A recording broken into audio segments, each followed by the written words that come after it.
Well, today I'm going to be doing a review on this camera. This is the Stealth QS14. I know there's a lot of Stealth models, but this is just the one that I ended up buying. So I bought this back in July sometime, I believe. I bought a 3-pack for 120 bucks. I believe they got a 2-pack of these for around $70, and a single camera is right around 50 or almost 60 bucks. So that's why I figured I might as well just buy the 3-pack. That way I can get 3 cameras for 120 bucks, or each camera is, around 40 bucks then, which ain't too bad really.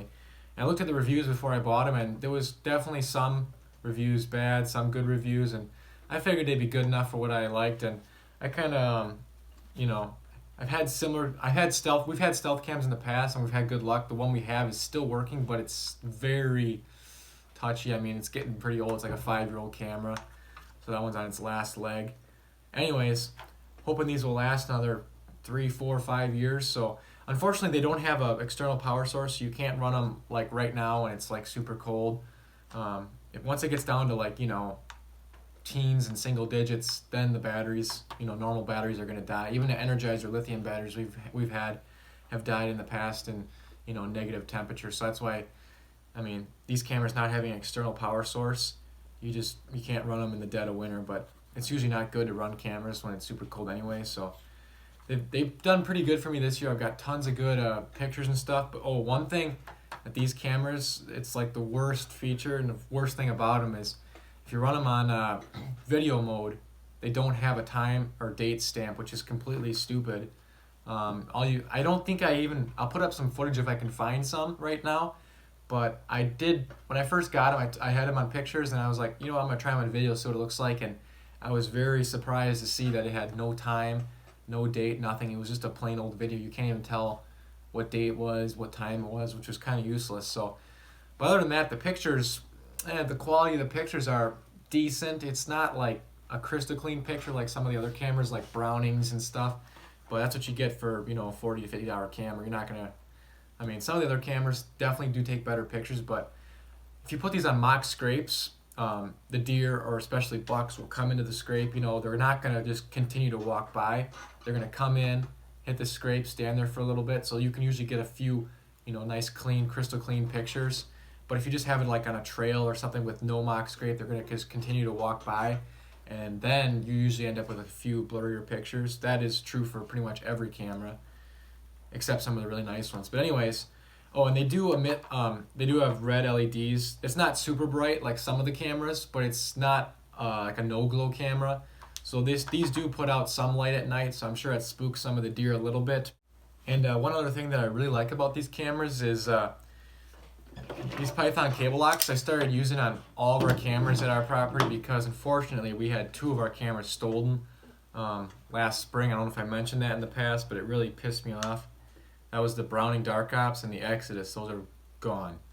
So I had to rebuy another Browning Dark Ops, and that's why I had to rebuy some of these ones. Well, that's why I bought some. I didn't have to rebuy them. But anyways, the latching system here is the best out of all the cameras we own, because most of the cameras have this little loop right here where you can put this through, but it's most of the time up here on the top.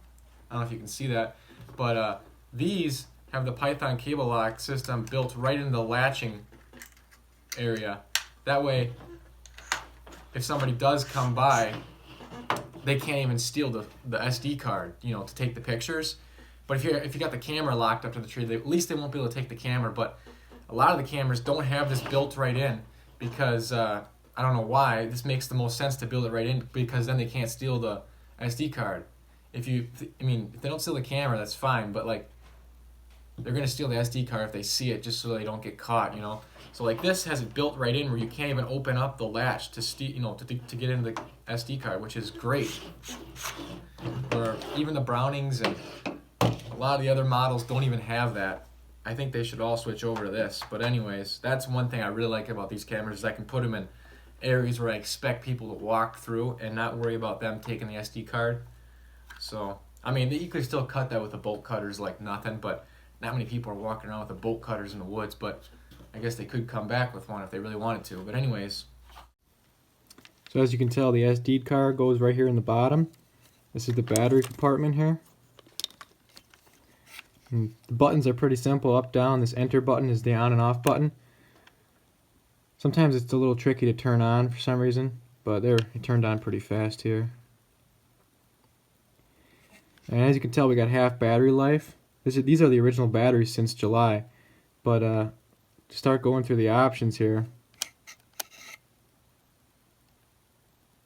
starting to take pictures here. Okay, there, you just gotta, to get it into the setup mode, all you gotta do is hit one of the arrows up or down, and then you can get in here and change the settings. These are a little tricky to set up and a little tricky to read. Like, obviously you can tell it says date, that's quit, delete SD. As you can tell, it's just like a calculator. It's just, you know, very limited letter options and stuff. That's reset. Video burst. Let's get into here. Date. I'll show you how. So obviously 1/14/2020. Then you go down. Time 12:07. This is PM and AM. And then mode, that's what this is. It's kind of hard to tell it's an M. It's just got photo and video. So we'll leave it on photo. Because like I said, video sucks. That's resolution. I think I've had it on high the whole time I've owned this, so I never really messed with this. Delay. This is 10 seconds. There's 5 seconds, 2 minutes, 1 minute, 30 seconds, 15 seconds. We'll just leave it on 10. I've had it on 5 too, so I usually just do 5 or 10 seconds. Burst. I thought I had this one. Oh, whatever. There's 1 shot, 3 shot, and a 2 shot, so that's it. I think we'll just leave it on this for now. 3 shot burst. Video mode, let's see. Like I said, I haven't used video mode too much on this camera because the date and time never shows up on the, there's no info strip. So there's just 5-second videos, 15-second, 30-second. So that's it for videos. This is reset. I think that, not sure what reset does, but this is delete SD, so if you want to format the card basically. And quit is what you have to press to, you know, get the camera to start the countdown to start working. So you just hit enter. You can tell it's starting its countdown now, and in 5 seconds it'll start taking pictures. But this Q set button over here, I think this is just like a you know, a preset. Because I know a lot of the stealths have like Q set 1, Q set 2, Q set 3, but I'm pretty sure this Q set is probably just like a, you know, 3-shot or single shot picture. This is just like preset settings if you don't want to set it up. But basically, anybody that gets this is probably going to do custom because you can't really tell what the Q set is anyway. So that's why I just leave it on custom. I can kind of, you know, do whatever I want with it. But as you can tell, there's not a ton of settings on this camera, but that's what you get for a $40 camera. So it's not super complicated. It's just, it's a little hard to turn on and off sometimes. I've noticed that. These buttons are a little small too. It's kind of hard to press if you got bigger fingers. Basically, if you want to turn it off now, you just hit enter. It should turn off. Come on, taking pictures. But like I was saying, it's a little hard to turn on and off sometimes. It's just kind of there. Anyways, pretty decent camera overall. Like I said, these are the original batteries in it. Some of the other ones that I ran all year long, I had to replace, I think, once, probably in November sometime. But yeah, I'll put up a ton of pictures at the end here. And if I can find some of the videos, I'll put up some of them. But like I said, anybody that gets this camera is not going to be happy with the video quality because it's actually pretty poor quality videos, and there's just no info strip, so it's kind of pointless. But yeah, it's been a pretty good camera for me so far. None of them have had really any major problems. Just you know, it's just kind of a cheaper camera. I imagine it'll last me hopefully at least 3 years, but maybe it might start to wear down eventually. But yeah, I'll put up some pictures and videos right now and talk about them a little bit. I've had these cameras a lot on my mock scrapes this year. I mean, especially the one mock scrape. I've been running this camera there since probably, I think, mid to late October, and that's the camera that's gotten the most buck pictures because it's just in the prime spot. I think I'm probably going to put the dark ops there next year. Well, as you can tell, the quality of the pictures speak for themselves. I think they're pretty good pictures for a $40 camera. If You can tell this buck's pretty far away off in the distance, and you can still tell it's two different bucks. And yeah, the quality is decent to maybe exceeding expectations for a $40 camera for me. I'm glad I bought the 3-pack for $120 instead of buying like a 2-pack or a single camera. But the daytime pictures are good too, as is pretty much every trail camera takes great daytime pictures, but usually the nighttime pictures is where you can distinguish the difference between the quality of cameras, because some cheaper cameras just take horrible nighttime pictures, but unlike this one, it takes pretty good nighttime pictures. This is in a clover plot here during the summertime. This is probably like 2 weeks after I bought the camera. I think I bought it like sometime mid-July, like I said. This is in August here. That was a pretty nice buck right there. But yeah, overall, I haven't had hardly any issues with the camera. I'm just really happy with the results that I've got so far. I wanted to wait probably like, about 6 months now before I did the review, so I could get plenty of use out of these cameras in the cold weather and throughout all the different, conditions. One thing I have noticed is sometimes some of them, if you got them like on the north side, you can see it's kind of like foggy right here.